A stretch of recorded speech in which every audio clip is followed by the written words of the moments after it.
એકાઉન્ટમાં આપણે chapter number 6 ભાગીદારની નિવૃત્તિ કે મૃત્યુમાં ગયા લેક્ચરમાં આપણે એના વિશે થોડીક સમજ મેળવી હતી. આજે આપણે અહીંયા એના જે દાખલાઓ છે, જે નવું પ્રમાણ શોધવા માટેના, એ આજે અહીંયા જોઈએ છીએ.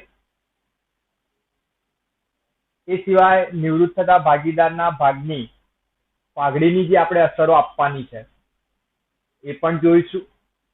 એ બે વિગતો જોઈ ગયા પછી આપણે 8 માર્ક્સનો દાખલો કેવી રીતે ગણવો એ પછી આપણે જોઈશું.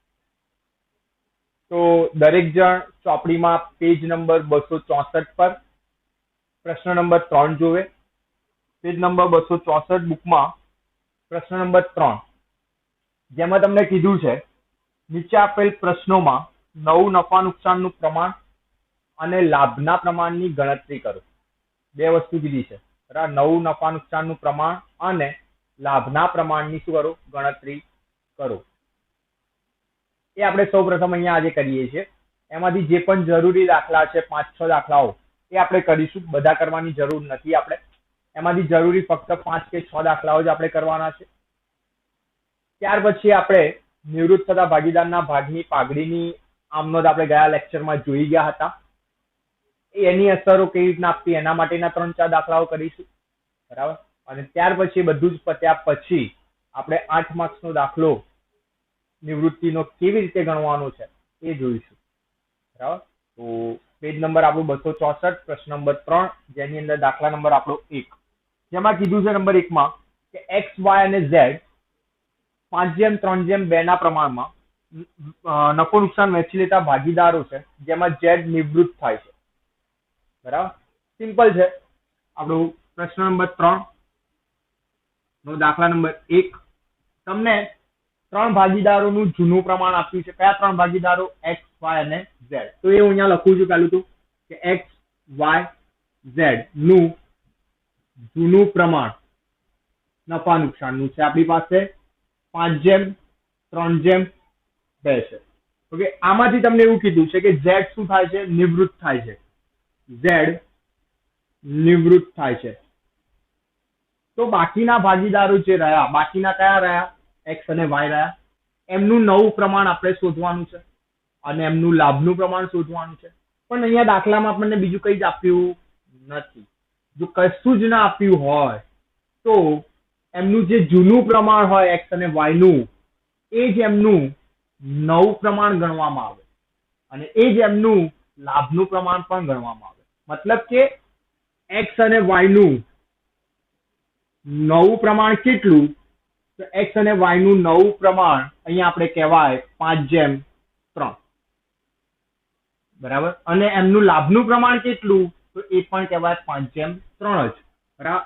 x અને y નું લાભનું પ્રમાણ બરાબર પણ કેટલા? 5:3. કારણ કે દાખલામાં આપણને બીજી કોઈ માહિતી આપી નથી. તો જે જૂનું પ્રમાણ હોય એ જ એમનું નવું પ્રમાણ કહેવાય, એ જ એમના લાભનું પ્રમાણ પણ કહેવાય, બરાબર. પ્રશ્ન 1 આપણો પૂરો. પ્રશ્ન નંબર 2. પ્રશ્ન નંબર 2 માં શું આપ્યું છે? જુઓ કે ABC 1/2, 1/3 અને 1/6 ના પ્રમાણમાં નફો નુકસાન વહેંચતા ભાગીદારો છે.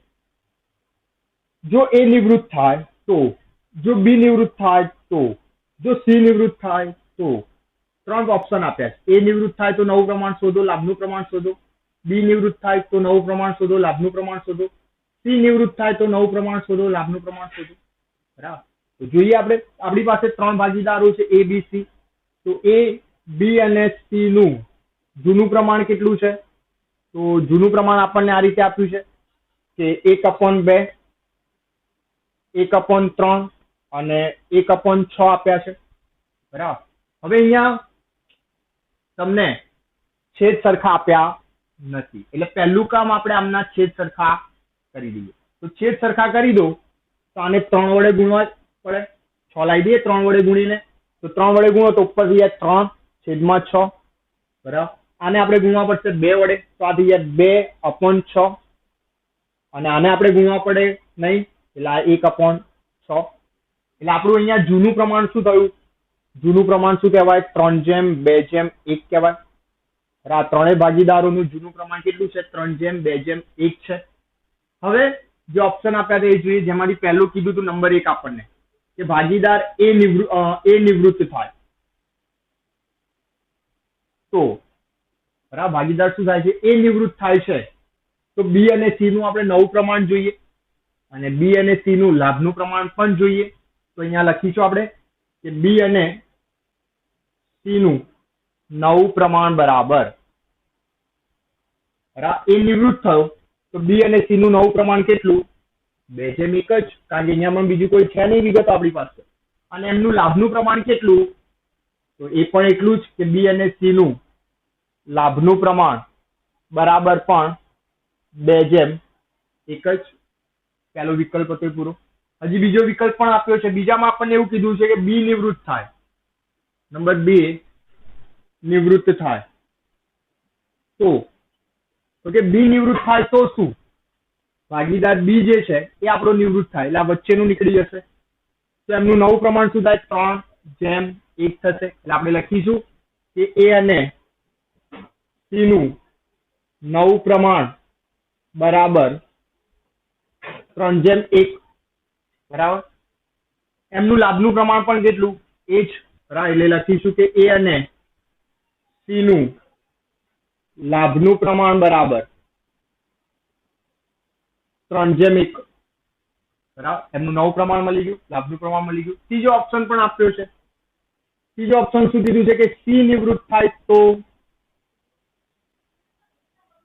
ઓકે, સી નિવૃત્ત થાય તો એમનું બાકીનાનું નવું પ્રમાણ 3:2, લાભનું પ્રમાણ પણ 3:2. એટલે કે અહીંયા લખીશું કે એ અને બી નું નવું પ્રમાણ બરાબર 3:2 બરાબર. અને એ અને બી નું લાભનું પ્રમાણ બરાબર પણ 3:2. બરાબર, ખ્યાલ આવી ગયો હશે દરેકને આની અંદર. બરાબર, સિમ્પલ વસ્તુ આપી છે આપણને આટલી. જો કશું જ નથી આપ્યું લાભ કે લાભનું પ્રમાણ, તો આપણે જે જૂનું છે એ જ આપણું શું થાય? અહીંયા નવું પ્રમાણ થાય અને એ જ આપણું શું કહેવાય? અહીંયા લાભનું પ્રમાણ કહેવાય. ઓકે, હવે પ્રશ્ન નંબર 3 જોઈએ આપણે. દાખલા નંબર 3. દાખલા નંબર 3 માં તમને કીધું છે કે પી, ક્યુ અને આર 40%, 20% અને 40% ના પ્રમાણમાં નફો નુકસાન વહેંચતા એડીના ભાગીદારો છે. ક્યુ નિવૃત્ત થાય છે. ક્યુ ના નફામાંથી પી ને 3/20 ભાગ અને આર ને 1/20 ભાગ મળશે. ભાગ મળશે મતલબ કે એ જૂના બે ભાગીદારોનો શું કર્યો છે? આપણને લાભ અહીંયા આપેલો છે.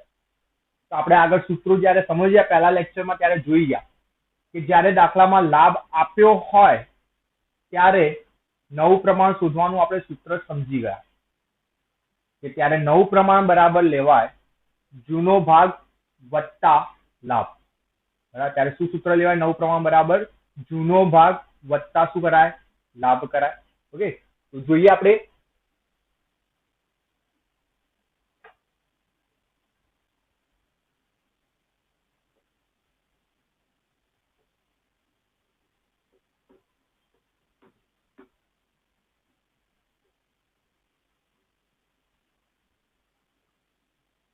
ઓકે, નંબર 3 ની અંદર આપણને પી, ક્યુ, આર નું જૂનું પ્રમાણ આપ્યું તો આપણને 40%, 20% અને 40%. બરાબર, 40%, 20% અને 40%. મતલબ કે એમનું જૂનું પ્રમાણ આપણે જો કહીએ તો એવું કહી શકીએ કે 4:2:4 છે. બરાબર, 4:2:4 કહી શકીએ. એને નાના કરીએ તો એવું કહી શકીએ કે 2:1:2 છે. એમનું શું થઈ ગયું? આપણી પાસે જૂનું પ્રમાણ થઈ ગયું. હવે એના પછી આપણને શું કીધું છે કે ક્યુ નિવૃત્ત થાય છે. કોણ નિવૃત્ત થાય છે? ક્યુ નિવૃત્ત થાય છે. બરાબર, પણ આપણને અહીંયા સાથે સાથે શું કર્યું છે કે ક્યુ નો લાભ, ક્યુ નો ભાગ માંથી કોને કેટલા મળશે એ આપણને આપ્યું છે. ત્યાં લખ્યું છે કે ક્યુ ના નફામાંથી પી ને 3/20 ભાગ. મતલબ કે આપણને અહીંયા પી નો લાભ આપ્યો છે. પી નો લાભ આપણને આપ્યો છે 3/20 અને આગળ કીધું છે કે આર ને 1/20 ભાગ મળશે, મતલબ કે આર નો પણ લાભ આપ્યો છે 1/20. ઓકે, હવે જો છેદ તો સરખા જ છે બંનેના લાભના, જો છેદ સરખા હોય તો આના પરથી આપણે પહેલું કામ તો લાભનું પ્રમાણ લખી શકીએ. બરાબર, તો આના પરથી આપણે લખી શકીશું કે માટે લાભનું પ્રમાણ બરાબર કોનું પણ, તો કોણ નિવૃત્ત થતો તો ક્યુ, એટલે પી અને આર નું લાભનું પ્રમાણ શું કહેવાય, અહીંયા લખીએ કે પી અને આર નું લાભનું પ્રમાણ બરાબર આના 3 છે, આના 1 છે, એટલે લાભનું પ્રમાણ એનું કહેવાય 3/1. બરાબર, પી અને આર નું લાભનું પ્રમાણ શું મળી ગયું, 3/1 મળી ગયા. હવે આગળ એનાથી આપણે નવું પ્રમાણ શોધવું છે, પણ દાખલામાં શું કર્યું છે, લાભ આપ્યો છે. તો લાભ આપ્યો હોય તો આપણે સૂત્ર જોઈ ગયા લેક્ચરમાં કે નવું પ્રમાણ બરાબર શું કરવાનું, જૂનો ભાગ વત્તા શું કરવાનો, લાભ કરવાનો. બરાબર, જૂનો ભાગ વત્તા શું કરાય, લાભ કરાય. તો પહેલા આપણે કોનું નવું પ્રમાણ શોધવાનું, પી નું. તો પી બરાબર પી નો જૂનો ભાગ કેટલો, તો 2/5 વત્તા લાભ કેટલો પી નો, 3/20.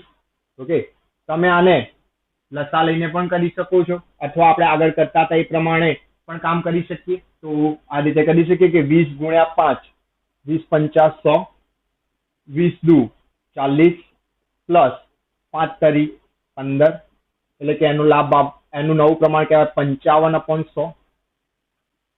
આ પી ના મળ્યા. એ જ રીતે હવે બીજું આર, તો આર બરાબર જૂનો ભાગ કેટલો આર નો, એ પણ 2/5 વત્તા આર નો લાભ કેટલો, 1/20, તો 100, 20 દુ 40 વત્તા 5 એકા 5, એટલે કે 45/100. ઓકે, આને નાના કરી શકીએ 55 45, અત્યારે હું એમને એમ રાખું છું. ઓકે, અને અહીંયા લખું છું, પછી નાના કરીશું આપણે કે પી અને આર નું, માટે પી અને આર નું નવું પ્રમાણ બરાબર 55/45.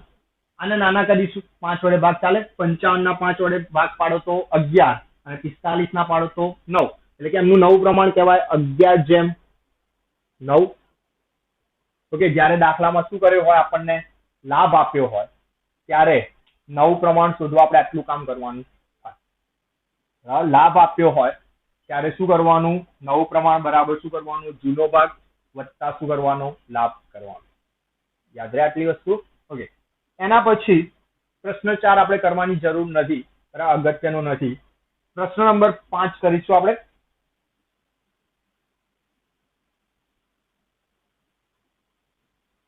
ઓકે, પ્રશ્ન 5 ની અંદર આપણને કીધું છે કે સી, બી અને ડી 4/5/3 ના પ્રમાણમાં નફો નુકસાન વહેંચતા ભાગીદારો છે.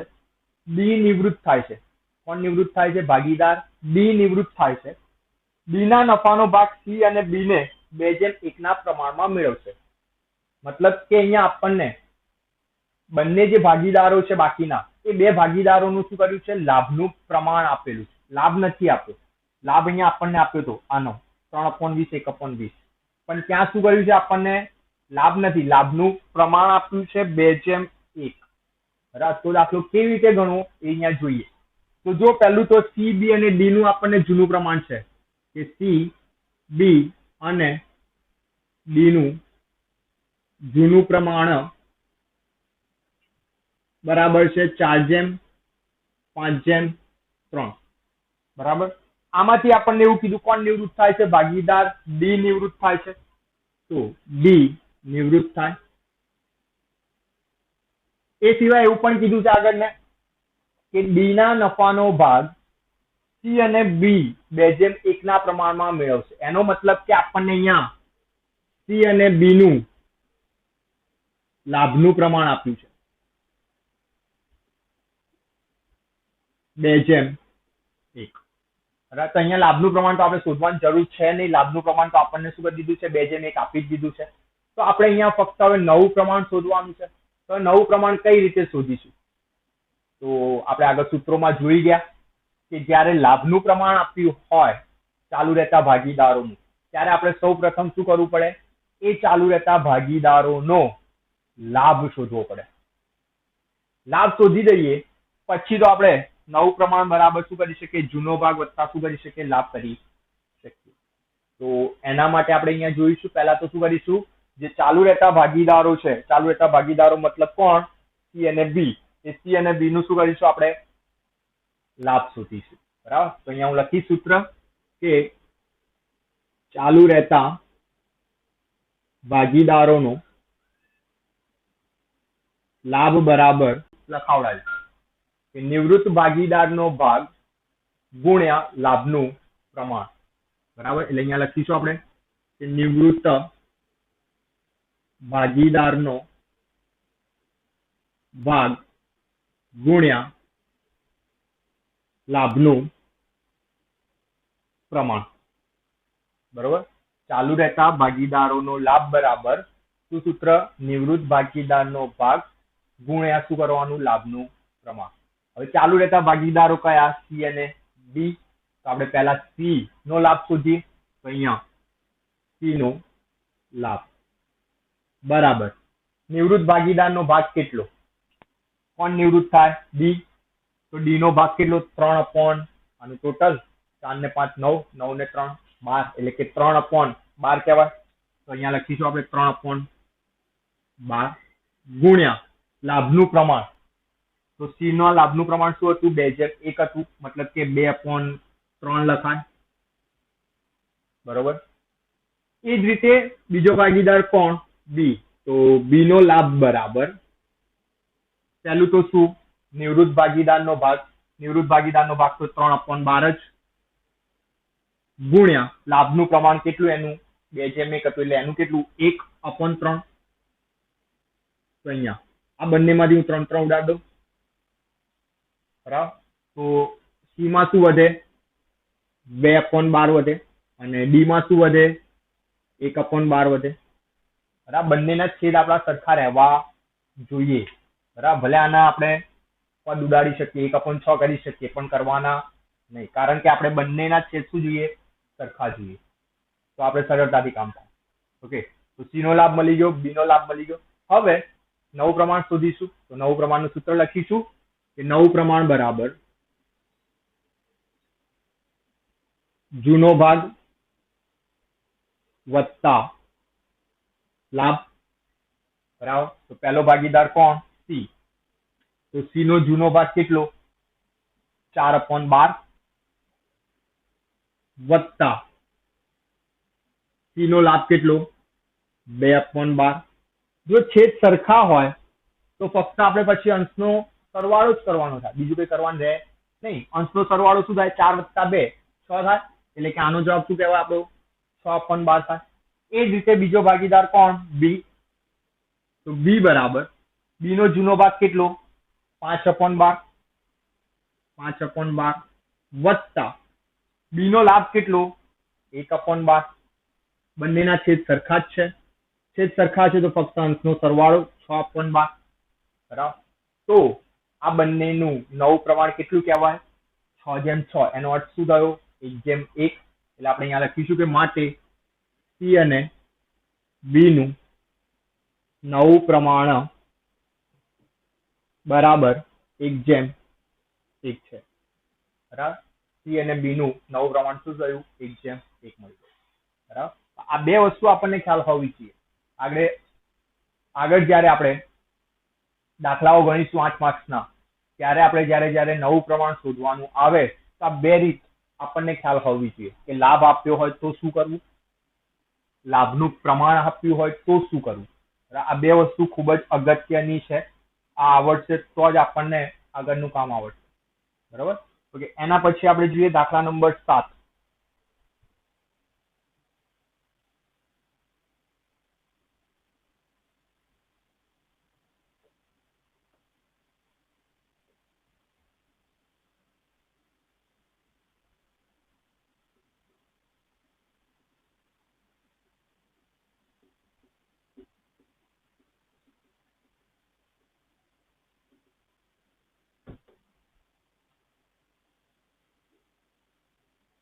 નંબર 7 ની અંદર જો તમને કીધું છે પી ક્યુ અને આર, પી ક્યુ આર અને એસ 4:3:2:1 ના પ્રમાણમાં નફો નુકસાન વહેંચતા ભાગીદાર છે.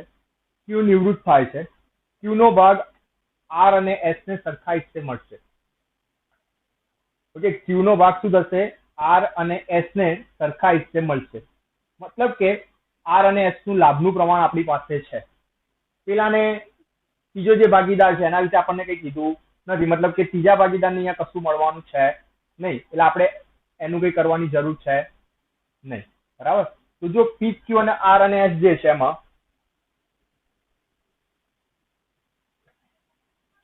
ઓકે, પી ક્યુ આર એસ નું પહેલા તો જૂનું પ્રમાણ. ઓકે, પી ક્યુ આર અને એસ નું જૂનું પ્રમાણ કેટલું આપ્યું આપણને? 4:3:2:1. બરાબર. જૂનું પ્રમાણ છે 4, 3, 2, 1. નિવૃત્ત કોણ થાય છે? તમને કીધું ક્યુ નિવૃત્ત થાય છે. ભાગીદાર ક્યુ નિવૃત્ત થાય. બરાબર. પછી કીધું કે ક્યુ નો ભાગ આર અને એસ ને સરખા હિસ્સે મળશે. મતલબ કે આર અને એસ નું લાભનું પ્રમાણ કહેવાય. સરખે હિસ્સે કીધું છે એટલે લાભનું પ્રમાણ બંનેનું કહેવાય 1:1. બરાબર. તો આપણે શું કરવાનું છે? ભાગીદારોનું શું કરવાનું છે? નવું પ્રમાણ શોધવાનું છે. લાભનું પ્રમાણ તો આપણી પાસે છે. હવે લાભનું પ્રમાણ છે તો આપણે પહેલું કામ શું કરવાનું? ચાલુ રહેતા ભાગીદારોનો લાભ શોધવાનો. બરાબર. તો શોધીએ પહેલા અહીંયા શું સૂત્ર? ચાલુ રહેતા ભાગીદારોનો લાભ બરાબર શું સૂત્ર આપણે લખ્યું હમણાં જ કે નિવૃત્ત ભાગીદારનો ભાગ ગુણ્યા લાભનું પ્રમાણ. બરાબર. ચાલુ રહેતા ભાગીદારોનો લાભ બરાબર નિવૃત્ત ભાગીદારનો ભાગ ગુણ્યા લાભનું પ્રમાણ. તો અહીંયા લાભ કોને થાય છે? આર અને અહીંયા લાભ કોને થાય છે? આર અને એસ ને જ થાય છે. એટલે આપણે આર અને એસ નો લાભ શોધવાનો. બરાબર. પી ને તો કોઈ લાભ થતો નથી, એટલે પી ને કઈ આપણે કોઈ શોધવાની જરૂર છે નહીં. તો અહીંયા જોઈશું પહેલા આપણે આર નો લાભ શોધીશું. બરાબર. નિવૃત્ત ભાગીદારનો ભાગ કેટલો? નિવૃત્ત ભાગીદાર કોણ? ક્યુ. ક્યુ નો ભાગ કેટલો? 3 ટોટલ આનું 10 થાય. એટલે કે 3/10 ગુણ્યા એનું લાભનું પ્રમાણ કેટલું? 1/2. તો આના થાય 3/20. 3 × 3 10 × 20. એ જ રીતે બીજો ભાગીદાર એસ. તો એસ નો લાભ બરાબર નિવૃત્ત ભાગીદારનો ભાગ તો ફરીથી નહીં 3/10 ગુણ્યા લાભનું પ્રમાણ પણ 1/2 એટલે કે 3/20 જ થાય. પણ બંનેનો લાભ થઈ ગયો. પી ને તો કોઈ લાભ થતો નથી કારણ કે આપણને કઈ કીધું જ નથી. હવે નવું પ્રમાણ શોધવાનું. તો નવું પ્રમાણ શોધીએ. નવું પ્રમાણ શોધવાનું સૂત્ર શું? તો કે નવું પ્રમાણ બરાબર જૂનો ભાગ વત્તા શું કરવાનું? લાભ કરવાનું. બરાબર. તો પહેલો ભાગીદાર કોણ? આપણે ચાલુ રહેતા બધા જ ભાગીદારોનું નવું પ્રમાણ શોધવું પડે. માટે પહેલો ભાગીદાર કોણ? પી. બરાબર. પી નો જૂનો ભાગ કેટલો? 4/10 વત્તા એનો લાભ કેટલો? 0. મતલબ કે એનો શું જવાબ આવે? 4/10 આવશે. બરાબર. પછી બીજો ભાગીદાર કોણ? આર. આર નો જૂનો ભાગ કેટલો? 2/10 વત્તા લાભ કેટલો? 3/20. ઓકે, તમે આને લસા લઈને પણ બાદબાકી સરવાળો કરી શકો છો, અથવા આપણે કરતા હતા એ રીતે કામ કરીએ તો પણ ચાલશે. તો એ રીતે કામ કરીએ તો શું થાય? અહીંયા જો એ રીતે જ કામ કરવું હોય તો અહીંયા શું કરીએ? 20 × 10 200, 20 × 2 40 વત્તા 10 × 3 30 એટલે કે 70/200. આમાંથી એક શૂન્ય ઉડી જાય એટલે કે 7/20 લખીએ. એ જ રીતે ત્રીજો ભાગીદાર એસ. તો એસ નો જૂનો ભાગ કેટલો? 1/10 વત્તા એનો લાભ કેટલો? એસ નો 3/20. બરાબર. એ જ રીતે કામ કરીશું. છેદમાં 200. 20 × 20 10 × 30 તો 20 + 30 50/200. આમાં પણ એક શૂન્ય ઉડાડી દઈએ તો 5/20 20 થશે. ઓકે, પણ આના છેદમાં 10 છે, આ બંનેના છેદમાં તો 20 આવી ગયા. તો આપણે આના છેદમાં 20 લાવવા હોય તો આને શું કરવા પડે? 2 વડે ગુણવા પડે. તો ઉપર 4 દુના કેટલા થઈ જાય? 8 થઈ જાય. એટલે કે 8/20 થઈ જાય. બરાબર. તો હવે જો એમનું નવું પ્રમાણ શું કહેવાય? 8, 7, 5. એટલે કે પી, આર અને એસ નું નવું પ્રમાણ, પી, આર અને એસ નું નવું પ્રમાણ બરાબર આપણને મળ્યા 8:7:5. બરાબર, 8:7:5. બરાબર. તો આ કામ પૂરું આપણું નંબર 7. ઓકે, નંબર 6 દાખલો કરીએ હવે લાસ્ટ, જે નવા પ્રમાણના શોધવાના છે એમાં. તો નંબર 6 માં આપણને કીધું છે એ, એમ અને સી 3:5:2 ના પ્રમાણમાં નફો નુકસાન વેચતા ભાગીદારો છે. એમ નિવૃત્ત થાય છે. એમના નફાનો ભાગ સી ને મળશે. એમના નફાનો ભાગ કોને મળશે? સી ને મળશે. ઓકે, જોઈએ તો 3 ભાગીદારો એ, એમ, સી. એમનું જૂનું પ્રમાણ કેટલું છે આપણને આપ્યું છે. બરાબર, એ, એમ અને સી નું જૂનું પ્રમાણ આપણને આપ્યું છે 3:5:2. ઓકે, એમાંથી આપણને કીધું ભાગીદાર એમ શું થાય છે? નિવૃત્ત થાય છે. એમ નિવૃત્ત થાય છે. અને આપણને એવું પણ કીધું છે કે એમનો ભાગ કોને મળશે? સી ને મળશે. એમનો ભાગ કોને મળશે? સી ને. એનો મતલબ કે સી ભાગીદારને લાભ થવાનો છે. તો સી નો લાભ કેટલો? સી નો લાભ કેટલો? એમનો જે ભાગ હતો એ સી ને મળવાનો. એમનો ભાગ કેટલો? 5/10. એ કોને મળવાના? સી ને. એટલે કે સી નો લાભ શું થાય? 5/10 થાય. ઓકે, એ વિશે તો આપણને કશું કીધું નથી. મતલબ કે એને કશો લાભ થતો નથી. એનો લાભ કેટલો? 0. બરાબર. હવે આપણી પાસે અહીંયા લાભ છે, તો આપણે શું કરીશું? નવા પ્રમાણનું સૂત્ર મૂકીશું. શું સૂત્ર મૂકીશું? ડાયરેક્ટ નવું પ્રમાણ બરાબર જૂનો ભાગ વત્તા શું કરીશું? લાભ કરીશું. બરાબર.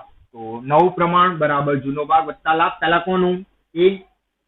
તો એ નો જૂનો ભાગ કેટલો? 3/10 વત્તા એનો લાભ તો છે જ નહીં, એનો લાભ તો 0.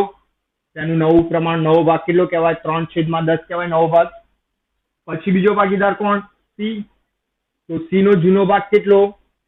2/10 વત્તા સી નો લાભ કેટલો? 5/10. તો આનો સરવાળો કરી દઈએ આપણે. તો છેદ સરખા જ છે એટલે અંશનો સરવાળો. 5 ને 2 7/10. તો માટે એ અને સી નું નવું પ્રમાણ આપણને મળી ગયું કહેવાય 3/7. બરાબર.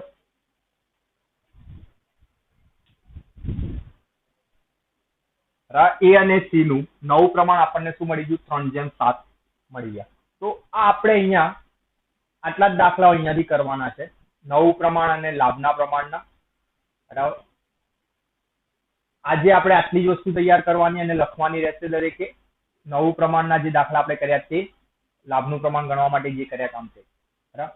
હવે આપણે આગળ નેક્સ્ટ લેક્ચરમાં જોવાનું કે નિવૃત્ત ભાગીદાર જે છે, જે ભાગીદાર નિવૃત્ત થાય છે, એ નિવૃત્ત ભાગીદારના ભાગની પાઘડીની રકમ જે છે, એ પાઘડીની રકમ આપણે નક્કી કરવાની. અને એ નિવૃત્ત થતા ભાગીદારના ભાગની પાઘડીની રકમ આપણે લાભના પ્રમાણમાં એની આમનોંધ આપવાની, કેવી રીતે અસર આપવાની એ આપણે જોવાનું છે. એ આપણે નેક્સ્ટ લેક્ચરમાં જોઈશું. બરાબર. આજનો લેક્ચર આપણે અહીંયા સુધી જ રાખીશું.